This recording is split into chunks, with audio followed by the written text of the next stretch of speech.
Stop buying bad SSDs. Let's get you the best SSD for gaming 2024. Welcome back to PC Builder. I'm Jason. Now, probably one of the biggest mistakes that gamers make is buying the wrong SSD. In many cases, wasting money that could go to more important components like their graphics card or a better gaming monitor. This video is going to take you from zero to SSD hero by getting you all the key information you need to know to buy the best SSD for gaming 2024 for PC, PS5, and Xbox Series X and S. If you get value out of this video, hey, give it a like because it makes a huge difference to the channel, and of course subscribe, click that bell icon, that way you get notified when we release cool content.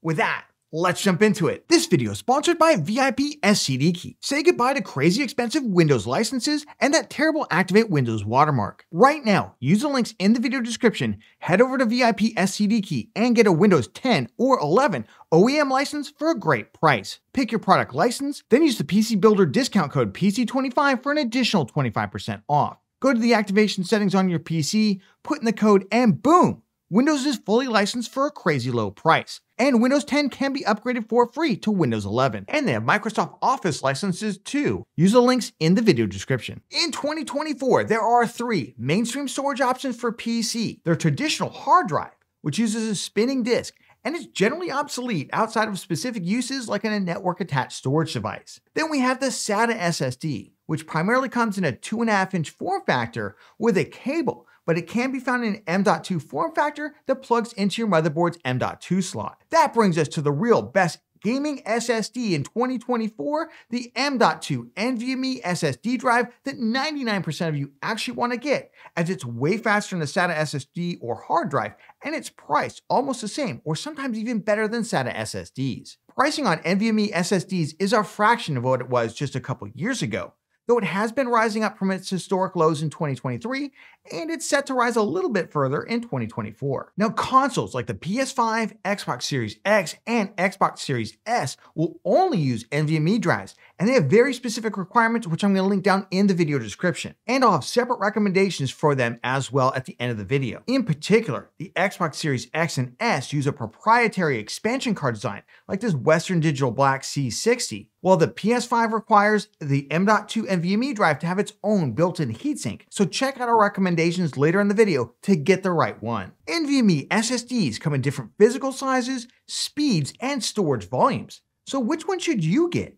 Well, let's start off with the physical size. The vast majority of M.2 NVMe SSDs are socket 2280 because they're 22mm wide by 80mm in length, so 2280. But they can also come in different lengths, from socket 2230, 22mm wide by 30mm in length, and very popular for the handheld gaming devices, all the way up to socket 22110, which again is 22mm wide by 110mm in length. Again, most mainstream M.2 NVMe drives are 2280, so as long as you get that, you'll be fine for PC gaming. But what about SSD speed? M.2 NVMe's use the PCIe interface on your PC motherboard, and that interface can have a different maximum speed rating based on what generation it is. The PCIe generation speed refers to the rate at which data can be transferred between the motherboard and a device like the M.2 NVMe SSD. PCIe Gen 3 and Gen 4 SSDs are the most common generations in use today. PCIe Gen 3 SSDs can do file transfers up to 6 times the speed of a SATA SSD, and PCIe Gen 4 drives are theoretically twice as fast as PCIe Gen 3, though we'll discuss it doesn't necessarily translate to gaming performance. PCIe Gen 5 drives are on the market and they're beginning to get cheaper, but are still quite ludicrously priced,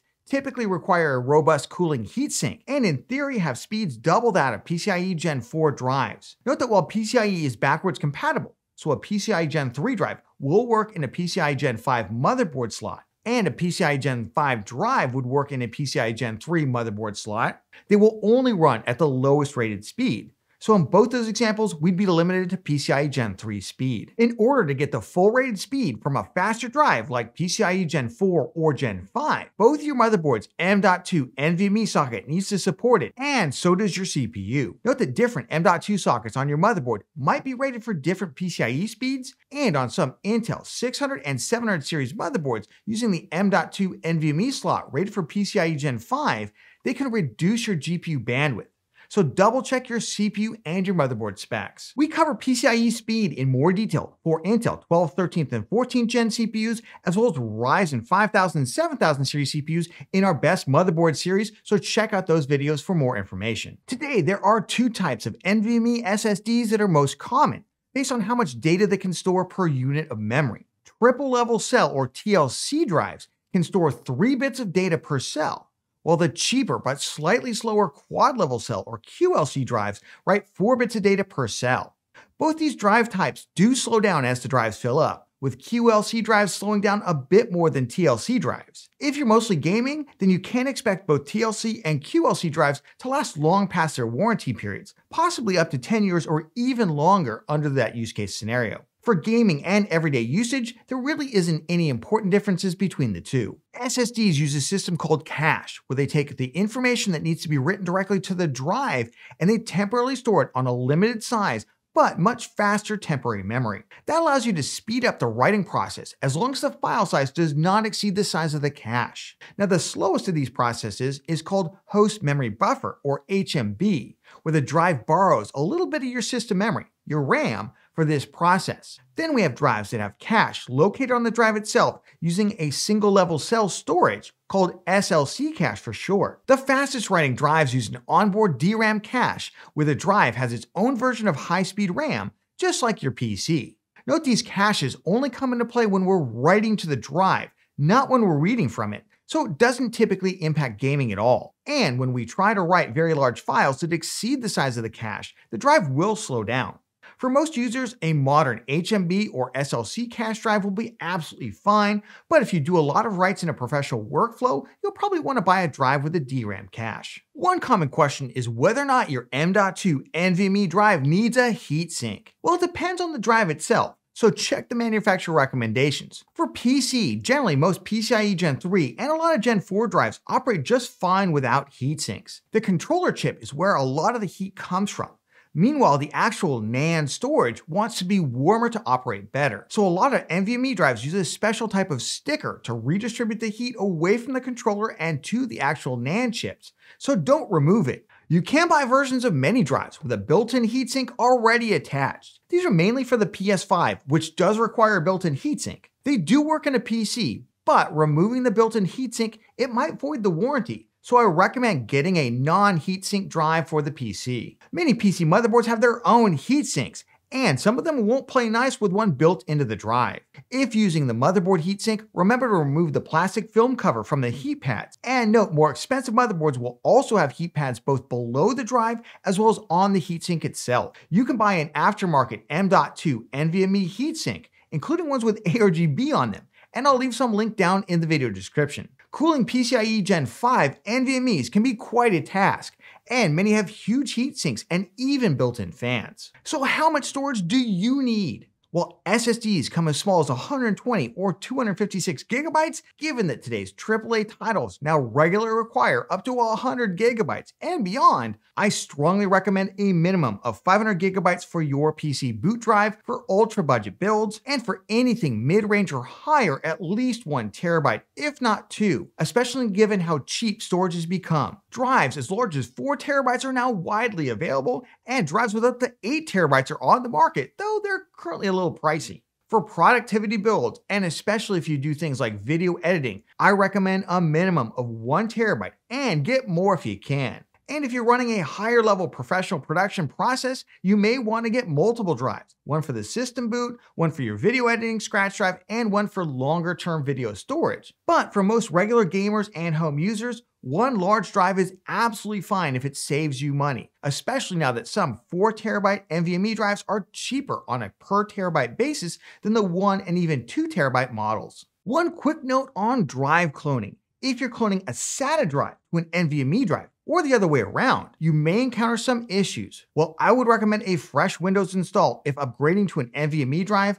I'll link a guide on how to do a clone between SATA and NVMe drives down in the video description. Now let's talk about PC FPS performance for the best SSD for gaming in 2024. Despite huge promises that Microsoft Direct Storage or a similar technology would revolutionize gaming but require faster SSDs, It just hasn't happened. In fact, in testing of games using direct storage type technologies, we find that while there is a huge performance difference between the old hard drives and SATA SSDs, there's just not really any difference between even the fastest Gen 5 NVMe SSDs and the old school SATA SSDs. Even in loading times, we're talking maybe a second or two difference between SATA SSDs and PCIe Gen 5 NVMe SSDs. In fact, in blind testing by Linus Tech Tips, users often identified the PC with the SATA SSD as faster than the ones with the NVMe SSDs, showing it's really not a perceptible difference. Now let's consider price to performance for the best SSD for gaming in 2024.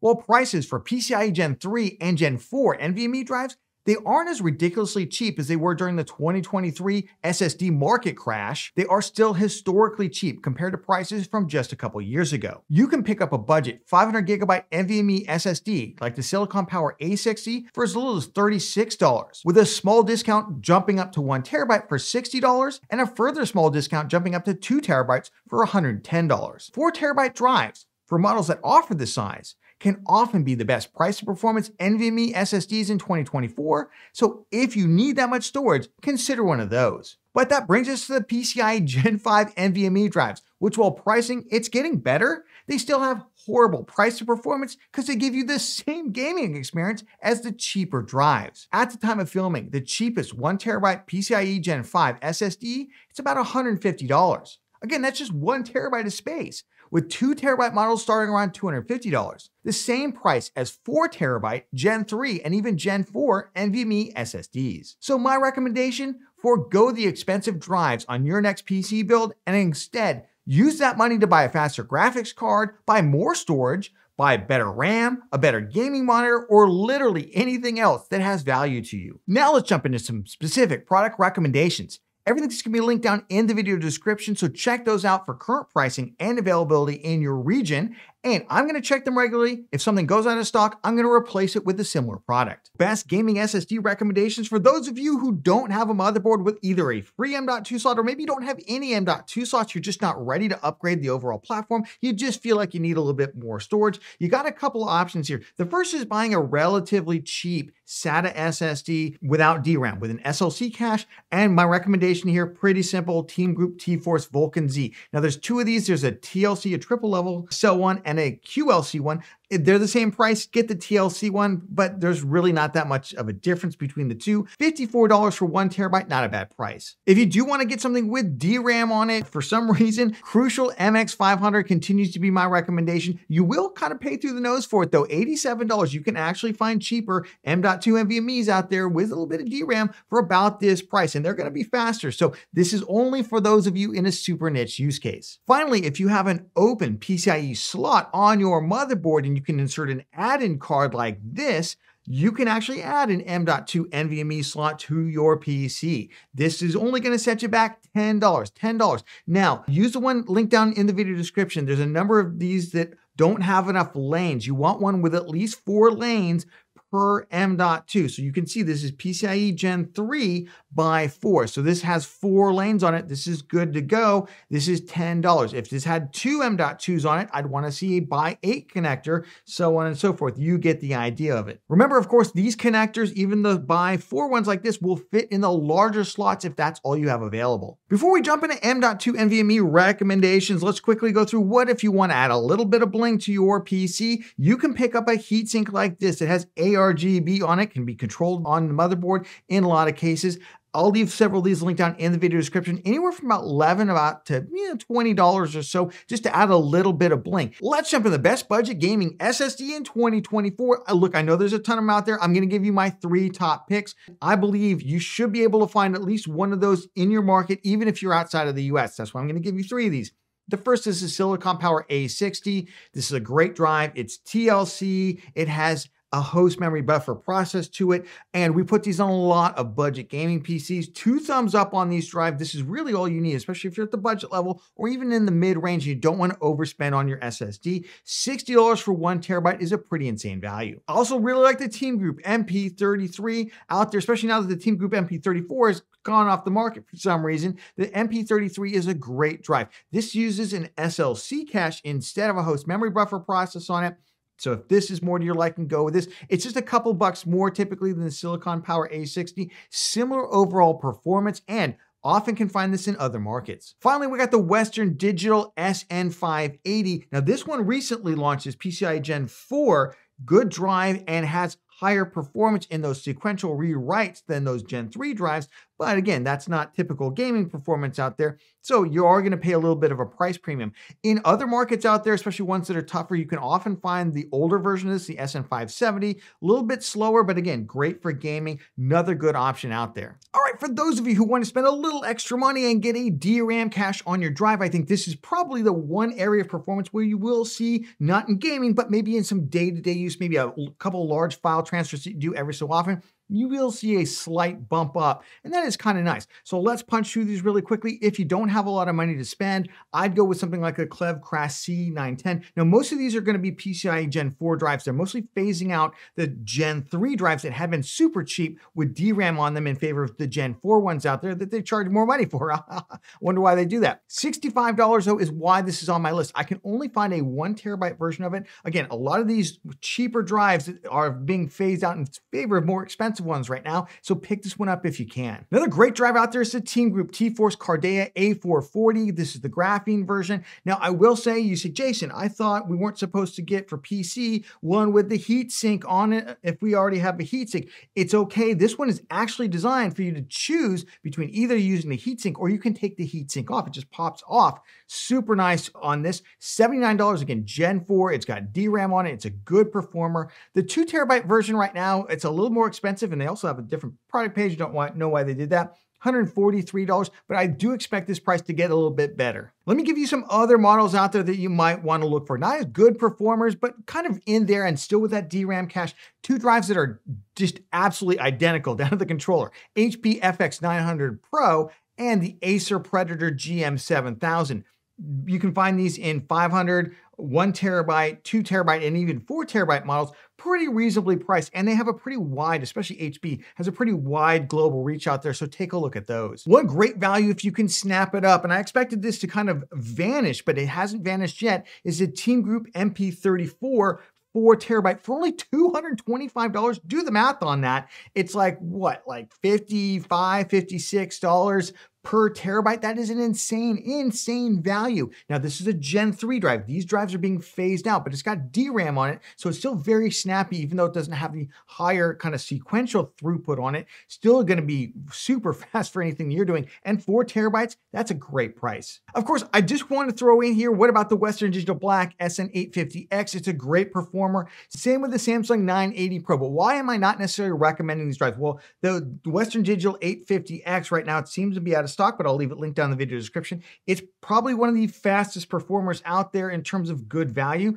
Something like the 980 Pro though, again, I want to warn you away, this is not a gaming drive. That's my big problem with it. This is a professional level drive for professionals out there.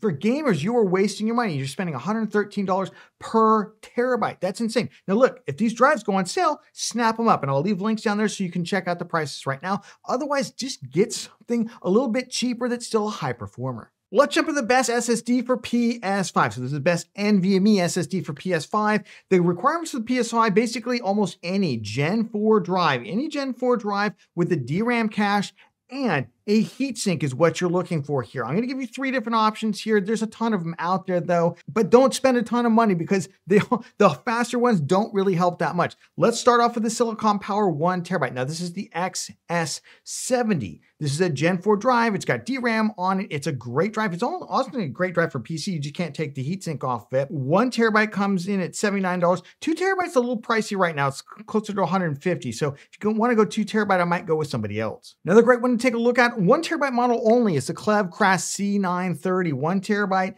again, tends to be one of the cheaper drives, but it's got everything that you need for PS5. Finally, we love the Team Group T-Force Cardea A440. Don't get the A440 Lite. That is not a PS5 drive, basically. Get the A440 because it says the DRAM cache on it as well. It's got the graphene heatsink, which you're going to clip onto it. $79 or about $140 for the 2 terabyte model. If you're looking for the best SSD for the Xbox Series X or Xbox Series S, Basically, the Xbox, for whatever reason, went with a proprietary design. I think it was a terrible choice, but that's what they went with. Probably one of the reasons PS5 is kind of beating the pants off them right now, because you can get expansion cards for that or drives for that so much cheaper. But there's basically two options here because they have to be licensed through Microsoft. That's the Western Digital Black 1 terabyte C50. That's the one you saw on the desk earlier. $141. They really only come in 500 gig and 1 terabyte. So this is the 1 terabyte model for it. And then Seagate recently started making them as well. So Seagate storage expansion card for the Xbox Series XS. That's really it. $136 for 1 terabyte. Let me give you the best SSD for these handheld devices. So we're talking best SSD for the Lenovo Legion Go, best SSD for the ROG Strix Ally,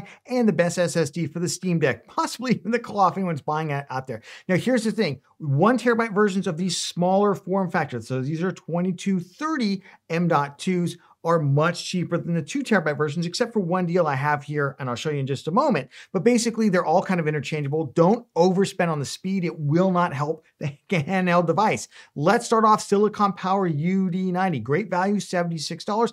For 1 terabyte, 2 terabytes, not as good, more like $160. We got the Team Group MP44S. The reason I like this one, the 1 terabyte's very competitive with the Silicon Power one, but the 2 terabyte one is only $149. At least right now at the time of filming, this would be the deal to get. Another alternative out there is the Corsair MP600 Core Mini. Pretty good price, $79 for 1 terabyte. Remember, don't overspend for these drives. Remember, everything is linked down in the video description, so check those out for current pricing and availability in your region. And if you got value out of this video, hey, please do give it a like. It really does make a huge difference to the channel.